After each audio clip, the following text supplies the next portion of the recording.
हैं, उसके पीछे कई कारण होते हैं जो कि आम लोगों को उसका समझ नहीं होता है, लीगल प्रोसेस की समझ नहीं होती है। लेकिन एसीबी कभी खामोश नहीं रहती है, हमेशा ताक में लगी रहती है कि जुर्म को अंजाम तक पहुंचाया जाए और मुजरिमों को अंजाम तक पहुंचाया जाए। पहला एफआईआर जो हमने लॉन्च किया है कल शाम देर गए, एफआईआर नंबर 7/2025, ये हमारी होकरसर वेटलैंड के बारे में है। आपको पता है होकरसर वेटलैंड जो है ये इको फ्रेजाइल जोन है। रामसर कन्वेंशन के तहत नोटिफाई हुआ है और उसके तहत इसकी देखरेख चलती है।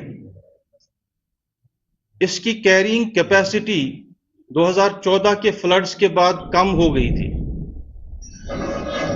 जिसको बढ़ाने के लिए इसके बीच से जो कैनाल गुजरती है, फ्लड सुपिल चैनल जो है इसके बीचों बीच गुजरती है, उस कैनल को रीसेक्शनिंग करने के लिए एक प्रोजेक्ट बनाया गया irrigation and flood control department की तरफ से।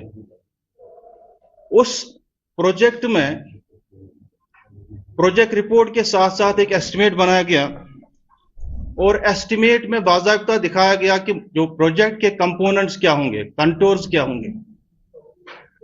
प्रोजेक्ट के मुख्तलिफ कंटोर्स थे, मुख्तलिफ कंपोनेंट्स थे, और उसके बाद सीनियर ऑफिसर्स को कंसर्न अफसर ने भेज दिया अप्रूवल के लिए, तो अप्रूवल आ गया।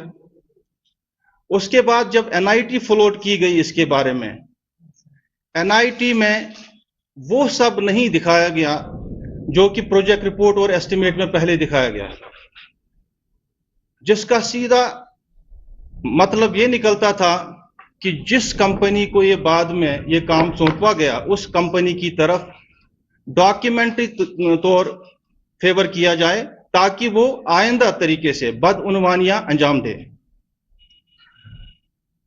ये जो होकरसर वेटलैंड है, आप पीछे देख सकते हैं, होकरसर वेटलैंड की बाउंड्री ये है, ये जो येलो में है लाइन, ये इसकी बाउंड्री है। इससे आपको पूरा समझ में आ जाएगा कि करना क्या था और किया क्या गया। इसके बीचों बीच ये फ्लड चैनल गुजरती है, इसको रीसेक्शनिंग करनी थी और रीसेक्शनिंग मुख्तलिफ लीड्स पे करनी थी किलोमीटर के हिसाब से। लेकिन मैंडेटरी एनओसी में यह रखा गया था इकोलॉजी एंड एनवायरनमेंट डिपार्टमेंट की तरफ से कि ये जो भी आप ड्रेजिंग करेंगे ये आप इस पेरिफेरी के बाहर फेंक देंगे ये मवाद, ताकि जो हमारा वेटलैंड है ये नुकसान से बच जाए और कैरिंग कैपेसिटी भी बढ़ जाए। लेकिन हुआ क्या, जो इसके कंपोनेंट्स थे, जैसे ड्रेजिंग कंपोनेंट था, इसका मशीनरी थी, लेबर था, प्रिपरेशन ऑफ डाइक्स इसमें थे, इन सब को नजरअंदाज करके क्लब किया गया ताकि कंट्रैक्टर को अनड्यू फायदा दिया जाए। जब ये काम स्टार्ट हो गया, इन्होंने किया क्या, इन्होंने यहां ड्रेजिंग तो की, इस ड्रेजिंग का जो मवाद था, एक्सकेवेट जो था, इस एक्सकेवेट को इन्होंने इस पेरिफेरी से आइडेंटिफाइड प्लेसेस पर फेंकना था एज पर लीड्स, जो कि उन्होंने किया नहीं। इन्होंने यहां से ड्रेजिंग करके इसके बिल्कुल नजदीक लेक में ही डाल दिया। आप देख सकते हैं ये रेड में जो हमने एनसर्कल एरियाज किए हुए हैं, ये सारे वो एरियाज हैं जहां पे ये जो एक्सकेवेट निकाला गया ये बिल्कुल लेक में डाला गया। इधर ये पैचेस हैं जो आपको व्हाइट दिखेंगे एनसर्कल बाय रेड लाइन, इसी तरह ये एरिया है, ये एरिया है, इसी तरह इस साइड में भी कुछ एरियाज हैं। ये जो आप ये जो चीज है कि यहां पे इन्होंने डंप ये मटेरियल किया कैसे, ये हमको पता कैसे चला, क्योंकि हमें पहले कंप्लेंट मौसूल हुई थी नारबल के रेजिडेंट के साथ, की तरफ से उन्होंने हमें बताया था कि ये जो ड्रेजिंग कर रहे हैं, ड्रेजिंग को बाहर नहीं लिया जा रहा है, और फौरन एसीबी ने जेएससी का ऑर्डर करके कंसर्न टीम को हमने स्पॉट पे भेज दिया। लेकिन स्पॉट पे जाने के बाद वहां कोई ऐसे रेमिनेंट्स हमें दिखे नहीं जिससे हम ये पता कर पाते कि ये जो सॉइल निकाली गई है, फ्लूइडाइज्ड सॉइल निकाली गई है, इसको कहां पे डंप किया गया है। सबसे पहले हमारा क्वेश्चन अथॉरिटी से ये था कि आप बताइए आपने जो एक्सकवेशन की है उसके बाद फर्दर डिस्पोजल आपने कहां पे किया हुआ है। उनकी तरफ से ये साइट, अगर आप देख सकते हैं स्वाई बुक के करीब ये एक साइट दिखाई गई, और दूसरी साइट यहां पुलिस स्टेशन के पास दिखाई गई, तीसरी एक साइट यहां पे दिखा रहे थे। लेकिन ये तीनों साइट्स का जब हमने हिसाब किताब लगाया, ये बड़ा माइनर पोर्शन था जो यहां से एक्सकेवेट करके मटेरियल निकाला गया था। ये मेजर चंक से बहुत कम था। मेजर चंक जो डिपॉजिशन जिसकी थी मोर देन 70%, वो यही लेक में डाला गया था। अब इससे हुआ क्या? हुआ ये, जो कॉन्ट्रैक्ट में ट्रांसपोर्टेशन चार्जेस इनके 18 किलोमीटर लीड पे लिए गए थे या 12 किलोमीटर लीड पे लिए गए थे, वो नेचुरली उसी रेंज के हिसाब से तय किए गए थे। लेकिन जब इन्होंने ड्रजिंग करके इसी एरिया में मवाद फेंक दिया तो ट्रांसपोर्टेशन चार्जेस इनके कम हो गए। पहला ये हुआ कि स्टेट एक्सचेकर को जब हमने कैलकुलेशन इसमें की कि ट्रांसपोर्टेशन कम होने की वजह से स्टेट एक्सचेकर को कितना नुकसान पहुंचा, तो वो करीबन 2,30,00,000 रुपए के करीब स्टेट एक्सचेकर को सिर्फ ट्रांसपोर्टेशन पार्ट में नुकसान पहुंचा है। उसके बाद ये एनआईटी में तय नहीं हुआ था, जो कि इनको करना जरूरी था, वो ये पार्ट था कि जो यहां से मटेरियल निकालना है outside the periphery of the lake, उनको उसको करना क्या है, वो जानबूझ के टेंडर में ब्लैंक रखा गया, उस पर कोई वर्ड नहीं रखा गया। वजह यह थी कि कंसर्न जो लोग थे उसके बाद इस सॉइल का लूट करके उसको महंगे दामों बेच के लोगों को फराहम करें। अब दूसरा ये था कि अगर हम टोटल लॉस हम देखेंगे, एक लॉस तो आपका ट्रांसपोर्टेशन की वजह से हो गया, दूसरा लॉस आपका जो कंसिडरेशन लॉस जिसको हम बोलते हैं, जो प्रोस्पेक्टिव हमें रॉयल्टी की शक्ल में जीआरडी एंड माइनिंग डिपार्टमेंट से हासिल हो सकता था, वो भी इन्होंने नुकसान उसका पहुंचाया। इसका मतलब सीधा ये हो सकता है, अभी तक जो प्रूव्ड लॉस हमने इसमें से निकाला वो 2.30 करोड़ है जो मैंने आपको बताया, लेकिन मजीद तहकीकात में जिसके हम पीछे पड़े हुए हैं, जो कंसिडरेशन कॉस्ट उसकी कैलकुलेशन हम इन्वेस्टिगेशन में करने जा रहे हैं, तो लगभग ये लॉस हमारा 5 करोड़ के इर्द गिर्द बनता है। अब अगर दूसरा पहलू हम लेते हैं, ये सिर्फ हम देखते हैं कि लॉस वाला साइड है, लेकिन अगर हम टोटल प्रोजेक्ट जो कंसेप्शन ऑफ द प्रोजेक्ट है वो फॉल्टी हुआ है। वो फॉल्टी इस वजह से हुआ कि हमको तो अपरेंट लॉस ये लग रहा है ट्रांसपोर्टेशन और कंसिडरेशन लॉस, लेकिन लॉस ये अगर हम लेक की इकोलॉजी देख लें, लेक की इकोलॉजी को खत्म कर दिया गया, ये पैचेस टोटल बैरन बना दिए गए, जिसकी वजह से आप अगर आज देख लेंगे वहां पे इन पैचेस पे अभी एनक्रोचमेंट हुई है और एनक्रोचमेंट पे बाकायदा फसलें बना दी गई हैं। अब जब से ये 2017 के बाद से स्टार्ट हो गया ये प्रोजेक्ट, कंसीवमेंट के बाद उसके बाद पेमेंट स्टेज पे आ गया, तो एग्जीक्यूशन इसके दरमियान हो गई, तो इसके दरमियान लोगों ने इस पे कब्जा जमा दिया और प्रॉपरली ये बैरन लैंड में तब्दील कर दिया गया, और यानी ड्राई पैचेस बना दिए गए इसके, जो कि लेक में तब तक शामिल अब नहीं हो सकते जब उसकी दोबारा वापस ड्रेजिंग हो जाएगी। तो 3 काउंट्स पे नुकसान है। एक काउंट पे है आपका ट्रांसपोर्टेशन चार्जेस जो है वो आपने इन्फ्लेटेड दिखाए, जो आपने लेक में ही मटेरियल डाल दिया तो उसकी वजह से एक नुकसान है। दूसरा, आपने जो एक्सकेवेटेड मटेरियल है, एक्सकेवेटेड मटेरियल को एनआईटी में ये नहीं रखा शिग कि इसको आप बाद में या जियोलॉजी एंड माइनिंग के हवाले कर लेंगे और उसके अगेन जो रेवेन्यू आपको मिलेगा तो वो गवर्नमेंट एक्सचेकर को जाएगा। तीसरा जो ये वाला पार्ट है कि लेक वाला जो सफाई का मामला है, अब जब भी आगे कहीं कभी ना कभी इसकी ड्रेजिंग होनी है, क्योंकि लेक का कुछ अरसे बाद सफाई जो चैनल है उसको सफाई करनी पड़ती है, एक अरसे के बाद ये स्पिल ओवर इसमें सेडिमेंट बैठ जाता है, उसको सफाई करनी पड़ती है। तो सफाई करने के बाद इसमें एक और एडिशनल पैसा लगना है अगर हम इन पैचों को साफ करने जाएंगे। तो ये था इस मामले में जो होकर सर वेटलैंड है। दूसरा, इकोलॉजी का तो नुकसान है ही। चौथा नुकसान इसका यह है कि ये जो यहां से तो ड्रेजिंग की गई, लेकिन लेक की जो कैरिंग कैपेसिटी है वाटर की वो कम की गई।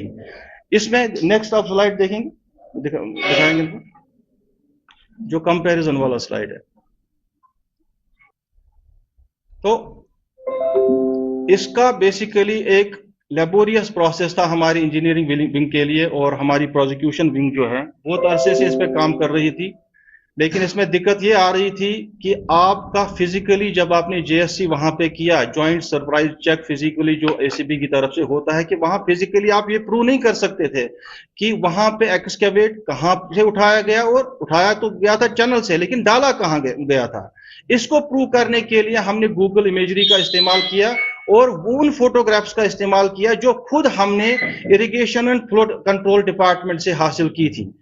उसमें हमने कंपैरिजन के बेसिस पे ये प्रूव किया कि ये वो पैचेस हैं जहां पे डंपिंग की गई है, जिनके बारे में हमें मिसलीड किया जाता है।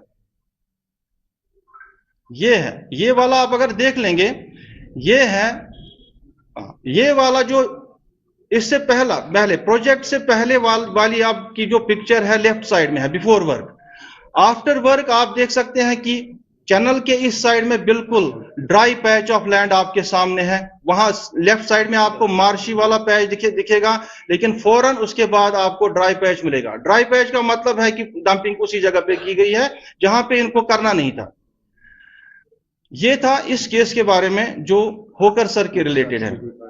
अब एफआईआर नंबर 8 जो है, दूसरा एक एफआईआर जो हमने आज रजिस्टर किया हुआ है 2025, ये लावडा के बारे में है, अर्सवाइल लावडा जो एलसीए में आज है। इसका हालांकि ये उतनी ज्यादा बड़ी अहमियत का हामिल नहीं है, क्योंकि ये एफआईआर दर्ज हो गया आज, तो इसलिए इसकी भी जिक्र करना चाहेंगे हम आपके सामने। ये इलीगल एक बिल्डिंग परमिशन का मामला है। 5 पोस्टल बिल्डिंग्स बनानी थी गगरीबल एरिया में। उनके परमिशन को पहले ही अंडर सेवरल वायलेशन, जिनको यानी जिन चीजों का ख्याल परमिशन देने के दौरान रखा जाना चाहिए था, उनका ख्याल नहीं रखा गया। जैसे एक इसमें ये कंडीशन थी कि हर एक हॉस्टल के लिए आपको 3 कनाल के लिए 50, यानी लड़कियों का जो हॉस्टल बनना था उनके लिए 3 कनाल की जरूरत आपको होनी चाहिए थी। लेकिन किया क्या गया, इसको डाइल्यूट करके 2 कनाल बना दिया गया। तो टोटल में आपको 5 हॉस्टल्स के लिए 15 कनाल दरकार थे, लेकिन आपको परमिशन मिल गया 12 कनाल पर ही। लेकिन और परमिशन भी मिली भगत की वजह से 2 फेजेस में दिया गया। पहले 3 हॉस्टल का दिया गया, उसके बाद during connivance with the custodian department बाकी 2 हॉस्टल्स का भी परमिशन दे दिया गया। ये उसकी एक वायलेशन है। दूसरा जो अप्रूव्ड प्लान उसकी 5 बिल्डिंग का, उसको वायलेट किया गया। हॉस्टल्स का परमिशन था, लेकिन होटल्स तामीर हुए, नंबर ऑफ रूम्स उसमें बढ़ा दिए गए, और टोटल स्ट्रक्चर जो अप्रूव्ड प्लान के हिसाब से उसको वायलेट किया गया। तो ये था हमारा जो 2 एफआईआर।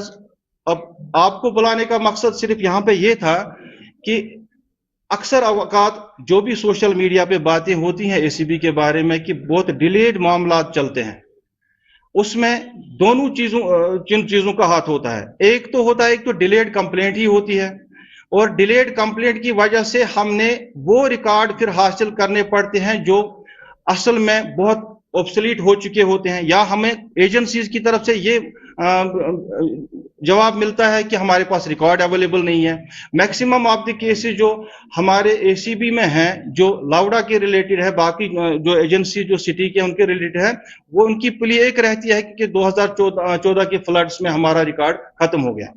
अब डिले एसीबी के लेवल पे नहीं होता, एक प्रक्रिया होती है, एक इन्वेस्टिगेशन पैटर्न होता है, हर एक एजेंसी का अलग अलग होता है। जैसे एग्जीक्यूटिव पुलिस का आप देख लेंगे, वहां पे प्राइमा फासी केस बन गया और वहां पे एफआईआर लग जाता है थाने में। यहां पे एफआईआर लॉन्च करने से पहले आपको बिल्कुल इत्मीनान से लेना पड़ता है, आपको वेरीफाई करना पड़ता है कि ये जो आप केस लगाने जा रहे हैं, रजिस्टर करने जा रहे हैं, क्या वो कोर्ट में टिक सकता है या नहीं टिक सकता है, क्या कल को हम इसकी एविडेंस ला सकते हैं या नहीं ला सकते हैं। जैसा कि इस एफआईआर नंबर 7 2025 में हुआ था। 2017 से ये मामला चल रहा है, आज हो गया 2025। जेएससी की हमने जेएससी में मैंने आपको बताया कि क्या मुश्किलात पेश आई। Physically you are not having any clue और एविडेंस की, जिससे आपको बता सकते थे कि जनाब यहां से एक्सकेवेशन हुई है और यहां पे डाल दी गई है। उसके बाद सैटेलाइट इमेजरी, गूगल इमेजरी, और वो इमेज जो खुद डिपार्टमेंट ने भेजी थी उनको कंपेरेटिव बेसिस पे हमने ये इन्वेस्टिगेशन के दौरान ये प्रूव किया कि बिल्कुल ये जो मैक्सिमम ऑफ द मटेरियल जो है वो लेक से बाहर निकाला नहीं गया, वो लेक के अंदर ही डंप किया गया। तो ये चीजें जो है बड़ा टाइम खाती हैं, और एविडेंस कलेक्शन के लिए जब हम किसी को केस को कंप्लीट करते हैं, और कंप्लीट करने के बाद इसमें भी और भी चेक्स एंड बैलेंस होते हैं, वो उसके बाद ऊपर वाली फॉर्मेशंस में जाते हैं, वो उधर से वेटिंग करके आती है, फिर जनरल एडमिनिस्ट्रेशन डिपार्टमेंट में जाता है तो वहां से वेटिंग होके आती है। तो एक लंबी प्रक्रिया है। तो इस प्रक्रिया के दौरान मकसद सिर्फ ये होता है कि एक वाटर टाइट केस बनाया जाए, ताकि मुजरिम जिनको हमने अगर अरेस्ट किया है वो ना छूटे, या बाद में कन्विक्शन कोर्ट की लेवल पे हो।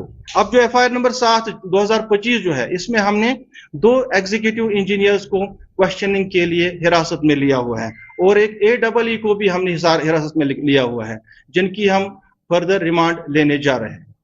तो इसके बाद अगर केसेस के रिलेटेड अगर कोई पर्टिनेंट क्वेश्चन है तो वो आप बता सकते हैं। सिर्फ 2